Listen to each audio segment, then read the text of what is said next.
Welcome back to This Week. I'm pleased to be joined by the fifth mayor of Metro Nashville, the Honorable Bill Purcell, mayor of Nashville from 1999 to 2007. Nice to see you. It's good to see you again, always. You have some great perspective that I think our audience will really appreciate because you've been there. We now have a new mayor-elect, Freddie O'Connell, will take office in just a few days. So you've been through it. You had the year campaign, you win the nomination, you win the election, people pat you on the back, then they say, okay, you're the dog that caught the bus, go govern. A lot of work to do in just a few days, putting a transition together, building a team. What's the first thing he does? Well, I think it's what he's doing right now. He had in place a transition framework, good people that know the city, know him, people he trusts, who are right there right now helping him think through what do we have, what do we need, what's missing, who else is out there. I think the good news for him and for us is that Freddie O'Connell knows this city very well. For 8 years, he represented not just a neighborhood, a special neighborhood, Germantown, Salemtown, and all of that, but he also represented the downtown. He represented the core. So he has had for 8 years an experience with every part of the government, from land development to education to sidewalks and streets. So my sense is you do what he's doing, and then you prepare to move forward when you have your team in place, and I think they are positioned to do just that. I guess the race at 63-37 turned out to be 66-34. I'm sure they knew that as well. So, as you said, I'm sure there's been some pre-planning, some work in the wings so the transition can improve and move quickly, because there's really not a lot of time. No. Unlike president or governor or most other things, you don't have that 2 or perhaps as many as 3 months. Maybe 2 weeks, and that's about it. That's about it. But I agree. I know they've been thinking about it, and I do think that Freddie O'Connell in particular, over the course of these 2 years now almost of campaigning, has been thinking about who do I know, who do I need, and what's next, and so it comes into it as ready as anybody. To be successful, you have to have a right-hand man. You have to have someone you can trust if you're out of town or whatever. Who's that person? Who is that person for you? Who's that first hire that you can rely on, that this is my rock, this is my person I can build around this way? Well, in my experience, you're right. It came at the end of the transition to be the critical first hire. At that time, it was a chief of staff. I converted that chief of staff into a deputy mayor, which we hadn't had before. And now we have, in fact, this mayor has 2 deputy mayors. I don't know who he will choose, but in my case, it was a fellow named Bill Phillips, who was an experienced chief of staff. That's what he'd done. He'd done it for Lamar Alexander. He'd done it in the state of Nevada. He'd done it for Vanderbilt University. And I looked up at the end of the transition, and he said, "You need a chief of staff." And I said, "I do." And he said, "Who do you want?" And I said, "I want you." And he said, "That's not what I was thinking." And I said, "That's all I'm thinking." I don't know what it will be like for Freddie. But I believe at the end he will understand, and may already, that is the critical person who isn't just there when you're gone, but is also there when you're doing all the things a mayor needs to do, and somebody needs to be in the courthouse saying, no, we need to ask the mayor, yes, you can move forward. You need someone like that. I'm confident he knows that. You need someone to tell you no sometimes. You absolutely need someone to tell you no. It is a complete non-starter if your office, if your department heads are either afraid to tell you the truth or don't want to tell you the truth. There can be no surprises, and there has to be the truth. It's a big government. He's going to have to meet with all the department heads. It's up to him. He can choose to replace them all, to keep some. How does that work? Does he have a communication with these folks, and if they're on the same page politically, direction-wise, if they want to stay, some may not want to stay? How does he decide who gets to stay, who gets to be replaced? The first thing that is unique about Metro government, as a result of the initial compromise, every single employee in the city of Nashville has civil service protection, with the exception of the legal director, the finance director, and the people in the mayor's office. That is a much smaller number than the total number, more than 10,000 employees of the city of Nashville. And so you start with that reality, that the department heads, many of them have been there through several mayors and several administrations. That's good news in that you have an experienced team that's been tested, and they're running the water department, they are running the public works department, they are running those departments, and so you know that's going to continue to happen as it is.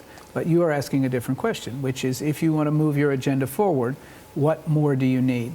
First, foremost, around you in the mayor's office, where you have complete ability to decide going in. Every single one of those people serves at the pleasure of the mayor. Every single one of them knows when an old mayor goes out, they may very well not have a seat Right. when the music stops playing. So that's the first piece. Who's there now I must have? Who's there now that probably should go and do something else, as they all anticipate to do? That begins the process then of looking at each department, one by one by one, and thinking about, are we headed where I want to head? Are we capable of going where we need to go? And that's another separate discussion that happens in the months ahead as to whether or not people stay, may decide to move on. Again, they have civil service protection, which is a very special thing for this city. Fire chief, police chief, all of those positions are protected in that way. But ultimately, any good department head knows that without the trust and confidence of the mayor, there really isn't a long-term future. And that's what they're going to be trying to establish. And I think the mayor-elect has pretty much publicly said he's very happy with most of the department heads. As long as they want to stay, he wants them to stay. Well, and I think that if they are comfortable with his agenda, Yeah. and knowing what I know of his agenda, I don't know anyone who wouldn't be. It is, as you said, by the margins, what the city wants to do, where they want to head. And these are department heads that know the mayor is the mayor. And this is a strong mayor form. And if that's where the mayor and the city want to go, I need to salute and move forward. Former Nashville Mayor Bill Purcell, our conversation will continue. Stay with us. This Week continues in a moment.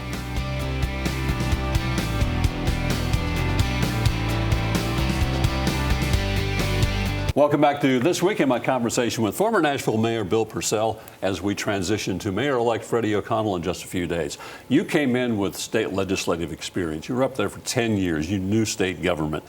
You rely on your strengths. Freddie O'Connell comes in with Metro experience, being in the Metro Council. He knows that. He knows the mayor's office.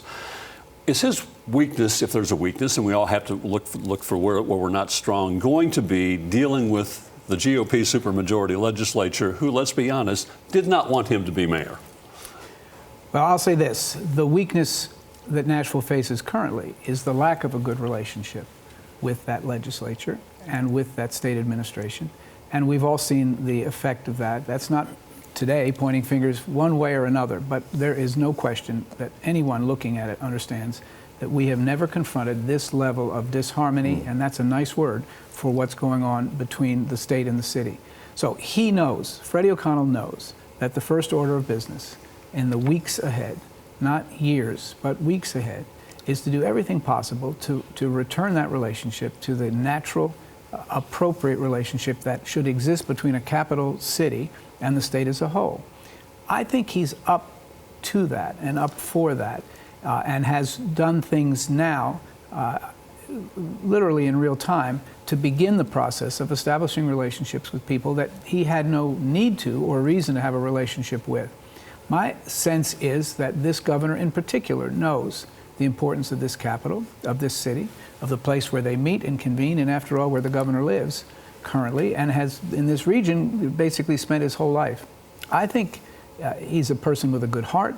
I think Freddie has that same approach to life. There is no reason to believe, and I'm confident that he does believe that we can have the kind of relationship that historically occurred.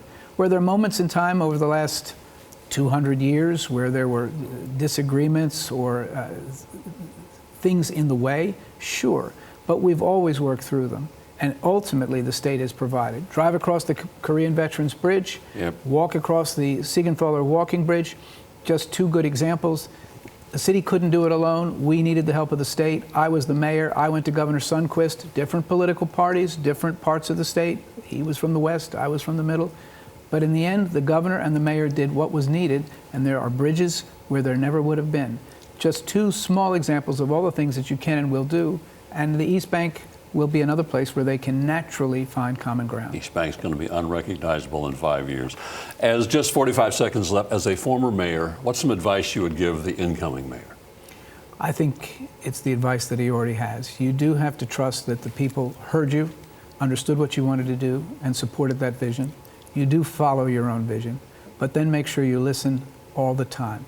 You listen to everybody who wants to talk to you, because as Howard Baker said, the other guy might be right. And you need to be sure that you have that perspective. He knows that. I think he'll do that. I think he's going to be very good. He's got a guiding light and he's going to follow it. I think that absolutely is true. Nice. Former Nashville Mayor Bill Purcell. Appreciate your time and your insight. Always nice to talk to you, sir. Thank goodness you're still here. Stay with us. This Week continues in a moment. Thanks for spending part of your weekend with us. That will do it for another edition of This Week. I do want to thank my guests, former Nashville Mayor Bill Purcell. We hope to see you back here next weekend for another edition of This Week, and you have a great week.